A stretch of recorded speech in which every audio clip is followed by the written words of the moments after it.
Any thoughts in terms of what just happened? I'd love to hear some highlights and perhaps we can move forward with that. Anyone wants to start? Okay, Anthony. Hey, John, I'm happy to jump in. First of all, what an infectious story by you. I've always known you have energy, but it's great to see that energy, and a lot of people were commenting about that. And I think it's that energy that will allow people to be engaged and to do things. And the other thing that I'm really enjoying so far is it seems there's quite a few practical suggestions around what we can do, not just a story of doom and gloom. So I'm looking forward to seeing what we can do in terms of responsible consumption. I think nothing fires you more, Anthony, than desire and passion and real purpose. I can't help thinking that quite often, we use the word purpose and it gets a bit diluted. So maybe the new term should be higher purpose. What would that be for everyone? Because I think that changes the whole aspect of the whole discussion. But Robert excites me because, for those who don't know, and not only is he part of an amazing architect firm, but he went to Bhutan, and for whatever reason, I'd love to go there and explore the happiness factor they have, because they don't have GDP, they have gross domestic happiness. And Amazing. that's all it's about. Humanity, happiness and engagement. Planet has no point without us actually moving forward for each other, right? John, that's Can't so agree more. interesting. Sorry, Mary. It's so interesting because Bhutan is the only country in the world that is not only carbon neutral, they're carbon negative. The only country in the whole world. Sorry, Mary, you were It's about to say infected. something. Oh, I concur that happiness is a real driver. The energy that John has is infectious. When we lift our energy and we're living on purpose to the fullest of our potential, we become, I love to say, like bug zappers. We just attract things to us. And when we're in that zone, we can impact, influence, and inspire at much greater capacity. Mm-hmm. Thanks, Mary. It's that impact or that influence, I think, that brings on a ripple effect, because I think that's a responsibility we all have too, not just to do it good for ourselves, but to bring it on to others. Yeah. Absolutely. Yeah. Robert, do you have any questions in terms of what you want to ask of everybody? No, it's just I guess the point of our business is that we're consultants. So the decisions or the influence that we can have extends beyond what the impact that we can do just by making our own personal choices or our choices as a practice. And I think it's interesting to reflect on where we are with COVID-19. From sitting in Melbourne in severe lockdown at the moment, and what effect that's going to have. And in a lot of ways, it's going to have a positive effect, because people are at home. Their focus is on community and how much they're missing it. And everyone's looking about what the new normal will be. And I think, at least within the people who are thinking about it, we think that we can't go back to the old normal because it was lacking in so many ways. And so sustainability and more resilient societies is something that I think we're all going to look for coming out of it. And I think if we're going to stimulate the economy, sustainability is going to be probably come to the forefront. So there is some hope that COVID-19 is actually going to enable some better choices, and hopefully facilitated by government. But also we know that there's been an immense amount of capital lost, both personally within each household, small business and big business, within the investment community and so forth, throughout the world. And a big focus is going to be back on rebuilding. And does that mean that there might be less focus on climate change and some of the other big issues that are parallel in many ways, probably more more important over the years to come than just surviving and thriving through this pandemic. So we feel that if we do a lot of the homework on behalf of our clients and sift through which suppliers are actually making meaningful difference, by one of the things that we're doing is, you can imagine within our product library, to all the different projects types that we do. There are thousands and hundreds and thousands of different suppliers and tens of thousands of products. And you don't need to drill into it very deeply before you realise that a lot of the promises that are spun out as from a marketing perspective about products don't really hold up to scrutiny. And so I think that it's important that we support those that do, and particularly if we can demonstrate that they don't have a cost impact, that good choices don't necessarily cost more and have an economic impact on the viability of projects, because as a B corporation, and I think John said, making the right choices, making the right decisions and embedding them within what you believe in as a business actually draws clients and users, end users, to what you're trying to sell. And that's a more resilient business model than what the minimum fee and the maximum yield that you can get on a project. Like-mindedness builds connection, and common goals are really strong in business relationships. And that's how we came to find John and Planet Earth. We were looking to see how we could impact tomorrow in as many different ways as we can. And so in combination with the right choices that Planet Earth make, we've also invested in an e-water machine which splits through catalytic action, splits salt and water into cleaning products and sanitizers, and both of which are drinkable. So they really have no impact on the planet. It's a little bit of salt, a lot of water, and a little bit of electricity does the trick. Thanks, Robert. Interesting that we've facilitated that into Coles and now installing those, and we're working with the Department of Health to pipe this water through hospitals. So it would make everyone really think about those sort of decisions that, what Robert's talked about in terms of implementing the water system. Rachel Crawford from Seek.com would also know the story about where they're going to with e-water. Did you want to touch base on that one, Rachel, or not? Well, we're in transition. We're just about to move offices, well, hopefully at the end of COVID. But we've been using John's e-water for a long time, and it's had a very positive effect around our office. We've got an equality with Planet Earth. We treat his team as part of our team and an extension of our team. So but the e-water has been a big thing, and it is definitely one of our priorities moving into our new offices, that we keep it sustainable and keep with the e-water. But it was a really good introduction. Yeah, thanks, Rachel. I think one of the things that you've just touched on too is the way you treat the cleaners, because that's humanity, right? So thank you for that, and so many other aspects, because we really want to add that greenness to Seek and any of our other clients to make a difference to them. And for those that aren't that green, when they bring us on board, oh boy, they just become a little different. So it's a good thing. I don't think there's a cleaning company that can influence like that. Julie. Yeah, I just wanted to weigh in and say, exactly what you're saying there. It's an awareness thing, and as much as everyone says, yes, I'm aware, and I know I have to be green, and businesses have to do the right thing. And when you get into this kind of forum, you're obviously talking about people who are switched on in that space and have a much greater understanding. And I'm a big believer of knowledge is power, and I think it's on an individual basis and also from a business perspective.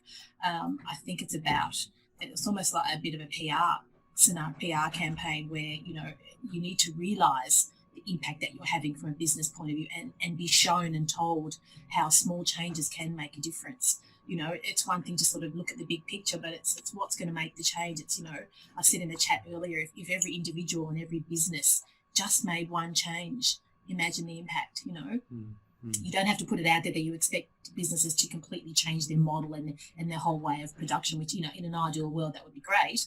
But if you just made one change, it's that ripple effect, So for me, it's that whole, awareness and PR. It's fine if you understand it all, and you obviously live and breathe it, but how many businesses out there, don't really get it, and are in a position to make a change and don't even realise. And they need to, because the new millennials and everyone want to come on board, and the only way you're going to attract them, good workers, is that, and to hold on to them. Indeed. So I think that's really important, and attracting new clients who are looking for it too. So value-based businesses are key, Absolutely. I reckon. And the other thing, just saying that not everyone can get it right. I'm quite happy about better, not perfect. Yep. Yeah. Progress, not perfection. Absolutely. Hello. Yeah. I think what we're trying to do in our business is separate the PR from the practice, and so we really value independent certification, and the testing that certification places your business under is really important. We've been certified B Corp, as I mentioned in the introduction, since 2016, where we certified with 95 points, the minimum being 80 points. And the thing about B Corp certifications, it means that you've got to analyse every aspect of your business, from the transparency of your management and to your energy consumption, to the way that you treat your employees, to your interaction with society, to the benefit that you're bringing to holistically. And the fact that you're independently certified means that it's not just your spin. Similarly, we found great value in going through the carbon neutral certification process. And we self-certified or self-analysed ourselves through just a website. Soon realised that self-analysis isn't worth the paper it's printed on. So we've had third-party certification through Pangolin Associates, another B Corp that I could recommend as taking a critical eye to your supply chains and your business, your personal and business carbon footprint. But beyond that, we've taken it with a further step and been certified, audited, and then independently audited, and then certified through Climate Active, the government Department of Environment certification method. And so that distinguishes and makes it beyond doubt that it's not just a personal spin or PR. And I think that's important because so many good intentions are misguided or not resilient. Great. Karen? You're on mute. Hi everyone. Yeah, I'm just going to unmute myself. I just thought I'm really enjoying the conversation here. I'm actually an architect by trade, and I know CHC's work. It's amazing, but I've actually now moved into. I had a very personal experience around my health and chemicals and toxins and cleaning products and that sort of stuff, and unhealthy building environments. And I'm now trying to merge both of those things together through my wellness company. Probably more doing the educating side of, what you do in terms of building those healthy buildings and providing those building products and stuff. But I think that's also a key component of really, like Julie was saying, around awareness and educating and creating more of that sort of platform where people can access the alternative options to start that process of whichever way they pick around sustainability. So yeah, it's really exciting to we're merging all of these different components together now, whether it's architecture and cleaning products and all the different things around that. Very key. I think what's really interesting is because of COVID, I've also heard people that used to fly a lot overseas. I was talking to Robert yesterday about it. A friend of mine would spend 30 days a year flying, going to America, coming back, going to America, coming back. And he said Zoom has changed his life. He won't have to travel as much. So there are some profound changes because of COVID-19, sadly, and also positively, So that's interesting. So we could see significant change there. I think one of the things that, from my perspective, is asking your suppliers how they go about choosing the products they provide you with, how they provide the services, whatever that might be. Could it be the wrap? It could be as simple as things like packaging. Why have too much packaging that needs to be made in the first place? I mentioned coffee pods before, manufactured and then thrown out again. It's not funny, but we don't think about those things. Last year I was at the climate march, and Anthony knows the story, where someone said, "Oh, I love your green Planet Earth T-shirt," and I looked at the guy, who must have been 20 years of age. I said, "I love your one-use water bottle." Yeah. So it's the intention's still there, but I don't know what it is. I mean, you mentioned, Julie, about awareness. These guys are aware. So how do you go from awareness to action? I've got friends who have coffee machines with pods. I'm not judgmental. I don't think for a minute. Maybe it was convenience. Maybe it was a whole lot of things. But it's our job to maybe just add that little bit of thought to them. They go, "Oh my goodness, did I do that? I didn't mean it." I think it's a choice thing. They don't understand. I mean, the awareness is one, but then actually following through with that awareness and that sort of stand on, I'm sustainable, I'm green, or whatever it is. And it's the same when it's, people might choose to buy organic food and not use plastic and stuff, but then they're still using cleaning products at home that are bad for the environment. So it's where to start. Sometimes it's quite overwhelming. It's about where to start, and I think also ensuring that if you are standing for something, that you follow through with it and not just say that you are but you're not. I also think it's visibility. I think one of the issues that we've had within our office, I work in our operations team at Seek, and we're always thinking, and thanks to John, we're always thinking about, saving the planet and the best way to approach it. We have hackathons twice a year, which Seek invests a lot of time and money into, which is allowing our staff to have 3 days to work on special projects that aren't necessarily currently business aligned, but the winner of the hackathon the company will fund that program. A couple of hackathons ago, we had the Green Initiative come out, and our staff it wasn't visible to them what we were doing, even though in the background my team was working really hard to work on these things. And it's not easy approaching it, because we've got to consider 1,000 people in our office, and how you go green isn't a quick fix. You've got to have a really good strategy behind you and have the good resourcing. We're aiming to improve that moving into our new office, because it will be a lot more greener and sustainable. And we're really putting a big effort in, but we're also working with that change, is making sure that it's more visible and people can see what we're doing and what the impacts are that we're doing. Yeah, it's good. Diana, you run a travel business, and it's all about sustainability. I kind of like the idea that we could encourage people to spend more time in Australia than overseas. And with your sustainable kind of properties, what a great choice. Have you got anything you'd like to add to that? Hey, John, can you hear me? Yeah. Okay, cool. I'm just not on camera at the moment because I've just got low bandwidth.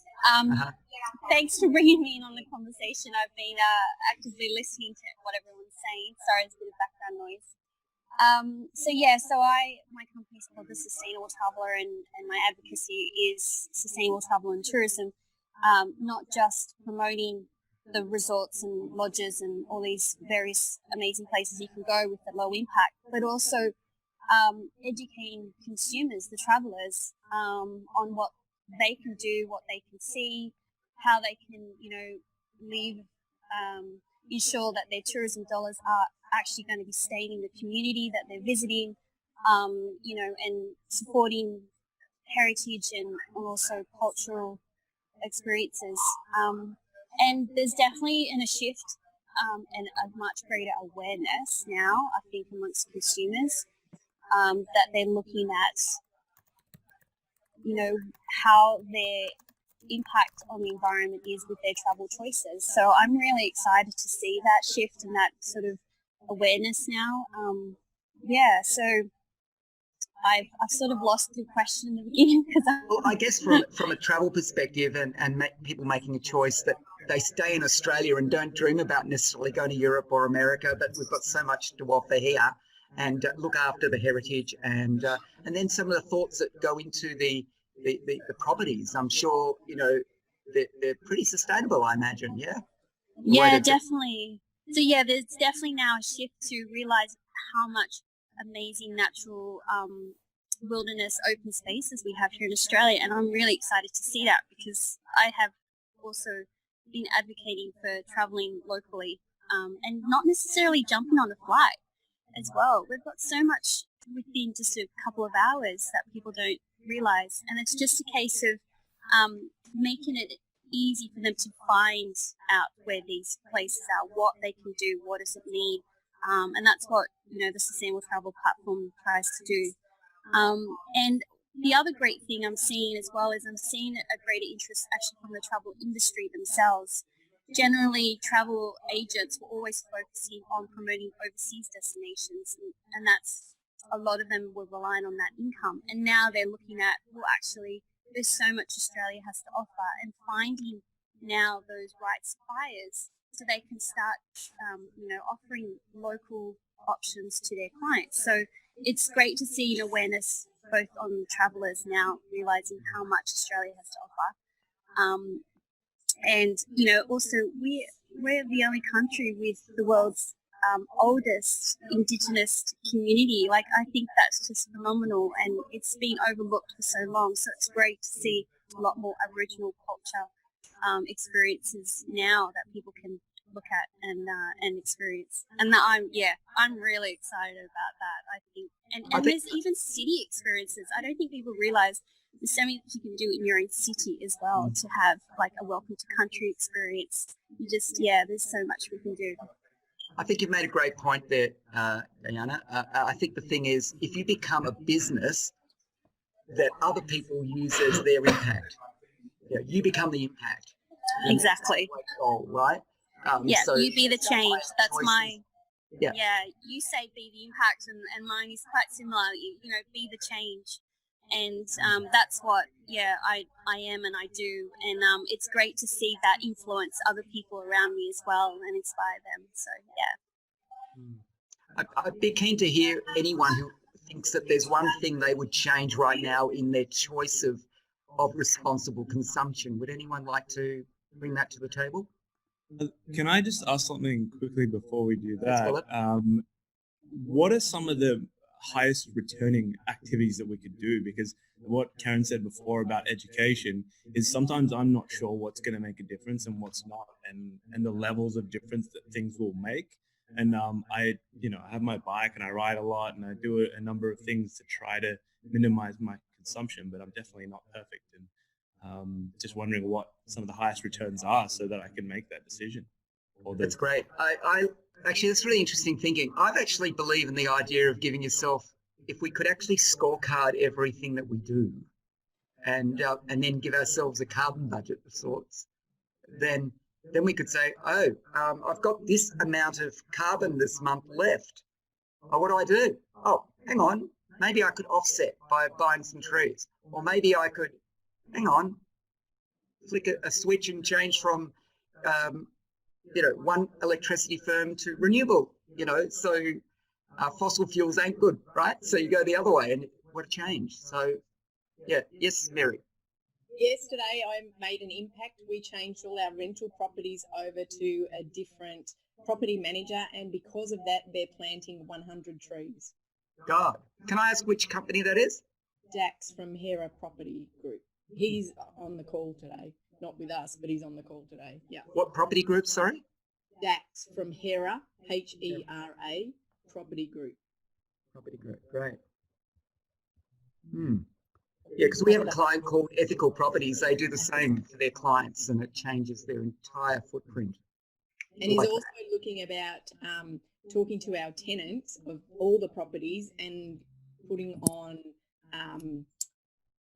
solar panels, so that the tenants pay a little bit extra rent, but they still get a bigger benefit in their bills dropping. We impact the environment better and the properties go up as well. Great. Great. No, that's really good, isn't it? Yes, Anthony. John, you've been an advocate of responsible consumption for a long time now. I wonder, what are some of the things that we might not be aware of that we're doing, which is actually really irresponsible consumption, but we might not even know we're doing it? Very good question. Well, I mean, you look at the first few things that have huge impact, like your transportation, right? And then you might look at the electricity or the energy that you use, and that's important too. So there's all these aspects that go along the lines. What are the key primary things we do all the time before we go to the next level? Otherwise, it can become really daunting, right? So in terms of, just reducing your power load is important. I mean, it's one thing to have solar power. That's great. But what if you reduce your power load anyway? And what if you're purchasing was a question of, do I really need it or can I do without it? Will it, I mean, silly thing. A packet of chips was mentioned before, on the panel. But it's a story that I talk about where you buy a packet of chips, but you didn't know where it started. It was a potato in the farmer's ground, right? It had to be planted. Before that, it had to be plowed, all that energy. And then it had to be watered. And then you have to be, all that stuff before it even becomes a potato that's ready to be picked up, put onto transportation in a box, to go somewhere to get sliced and cooked and go into cartons. But in the meantime, before they go into cartons, packaging's being made. That packaging that takes 1,000 years to end up in landfill. You thought that was bad. All the energy that happened before that. So the most powerful thing anyone can actually do is look at what you buy and go, no, I just don't need it. I mean, how enjoyable is a packet of chips, really? I mean, at the end of the day, you've kind of gone through this whole freaking process where the product ends up in the supermarket if you're lucky. Not so lucky if it ends up in a vending machine, which is powered, for God's sake. And then you put your money in, $4, you eat it, and it just costs the planet $10. So, John, one simple choice we can make is don't buy stuff from a vending machine. Bang. There you go. Yeah. And consider your packaging. John, before I give up my salt and vinegar treats, which I absolutely love, can I just dock in with Karen Tan, the wellness keeper, to double check, am I better off not eating salt and vinegar chips? You are probably better off not eating your salt and vinegar chips, Andy. But if not, your offset could be consumables, like what John was saying is huge. Like, clothing is a huge thing too. Like choosing for a year not to buy any new clothes. Secondhand, buy from recycle shops or recycle your clothing, exchange your clothing with friends. That clothing is just such a huge another area that's not spoken about too. Thank you. Another thing, sorry, Karen, it makes me think, buy things that'll last longer, pay a little more. Yes, exactly. Pay more money for something rather than something from, say, Kmart that, will last longer, that's organic or cotton, and natural fibers too, so that when it breaks down, it actually breaks down rather than being synthetic and not break down. Jeez. And the thing is, if something's too cheap, it just may not be fair trade. I mean, even our uniforms for our cleaners, I don't know if I can find it. Yep, this is it. Look at that. That's a fair trade symbol, right? Whoa, hang on. See? It's those sort of things that make a huge difference, because if you buy something too cheap, maybe the labour overseas haven't really been handled very well. So that kind of thing too is the way cotton is produced and so forth. So it's a good one. Julie, you wanted to ask something. Yeah, I was just going to say, talking about choices, I know that during the week you posted on LinkedIn about, the supermarkets and a bunch of bananas that was packaged up, and that really gets my goat when I go and there's 5 apples wrapped up in a pack. Like, what the hell? And what I don't get is how the supermarkets can justify that, and why on earth, like, if they just stopped doing it, you wouldn't have it there to buy. So people, I don't know, maybe people are just caught up in the whole convenience thing. I don't really quite. Did you watch War on Waste, Julie? Big pardon? Did you watch War on Waste? No, I didn't. Okay, so they had those stupid crooked bananas that got chucked out. Billions of bananas thrown away every year. Honestly, because they look ugly. Yeah, it makes no sense. But why the supermarkets continue to pre-package, fruit and veg in lots of little portions, I don't get how they can call themselves, responsible, and yet they continue to do that. Why is there not an outcry against that? I don't get it. Why people keep buying that sort of stuff. Because in the words of Robert Godliff, he'll tell you that's all greenwash. Yeah, right? I understand greenwash, it is indeed. But then, it wouldn't take much to, again, I talk about that whole awareness thing, if you just put it out there and said, hey, do you realise, why are you buying, packs of 4 little apples and just, it's just unnecessary. It's all been packed up in plastic and, and then what are you going to do with the plastic? It's just And that's something so simple that, anybody, you don't have to talk about a whole business changing their whole production line. It's something that just parents and shoppers can do. Just stop buying those products. Look, I think we need to be aware.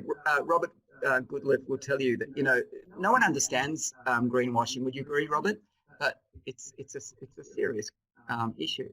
Absolutely. I guess the question was asked about what major impact we can actually make, and I think that beyond the choices that you can make yourself about whether you have a packet of chips or not, finding as many forums to advocate for change and influence is the biggest impact that we can have. And I remember, a few years ago, less than 10 years ago, you'd watch Jamie Oliver and he'd reach behind you into his fridge and bring out a packet of lettuce in a bag, and you'd think, what's that all about? That wasn't in Australia. That was a Tesco's thing from the UK.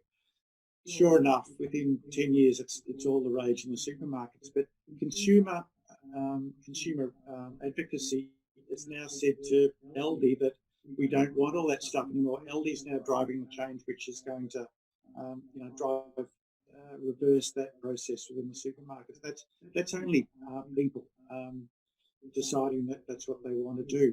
I think it's going to be people hitting the media, driving through, looking at the CBD and saying, we've turned our front room lights off. Why are all these offices lit up? Surely it can't be the cleaners. It's just a setting within their building management system that says, I need to be adjusted so that the lights turn off. But unless there's a groundswell of advocacy and support that goes out there, it's not going to happen. So that's the biggest impact you can make, is just influencing change in as many forums as you can. Robert, that's such a good point around people make all the change, because I remember it was a couple of years ago, maybe 3 or 4, a 16-year-old young lady challenged Aldi through change.org to stop selling caged eggs. And she got about 150,000 signatures on change.org, and she presented it to Aldi, and lo and behold, 2 weeks later, they stopped selling caged eggs. And now they seem to be a proponent of a lot of these good things. So people speaking out, and we should never think that we're just one voice, so we can't be effective. If a 16-year-old young lady at school can do it, who else can have an impact? Mary? Absolutely. And we talk about the simple things that we can do. Karen talks a lot about health and wellness and what we can do in our environment. Just removing electricity from your bedroom entirely helps you sleep better, brings, if you have people in there with you, brings more intimacy, lifts the impact on the environment. So if you think about 1 or 2 rooms in your house that you can remove electricity from entirely, that'll make a difference to your footprint. Really glad you brought the bedroom to the forum. John, I'm just wondering whether this session is being recorded, because I just had a whole set of images when Mary said that. I'm a happily married guy, but I'm imagining a single person saying, saying, come back to my place and my bedroom is electricity free.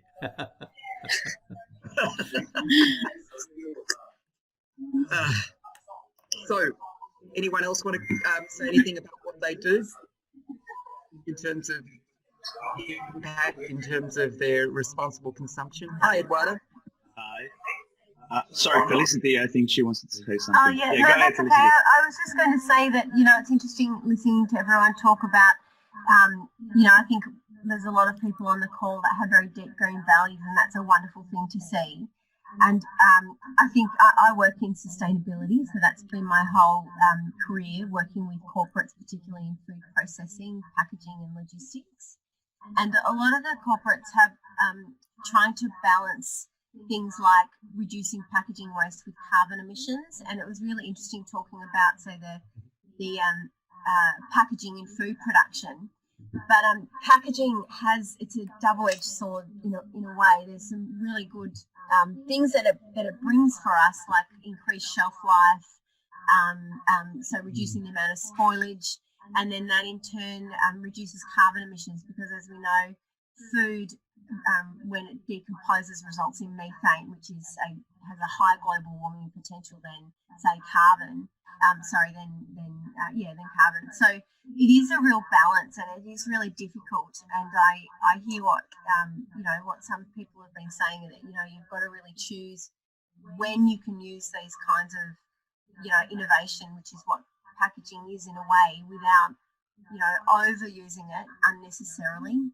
So I think that a lot of the retailers in particular have a real challenge, and so I'm from Bunzl, and we work with some of those food like farmers and the growers and things to help them to determine what type of packaging they need to then forward on to, say, organisations like Woolworths and Coles.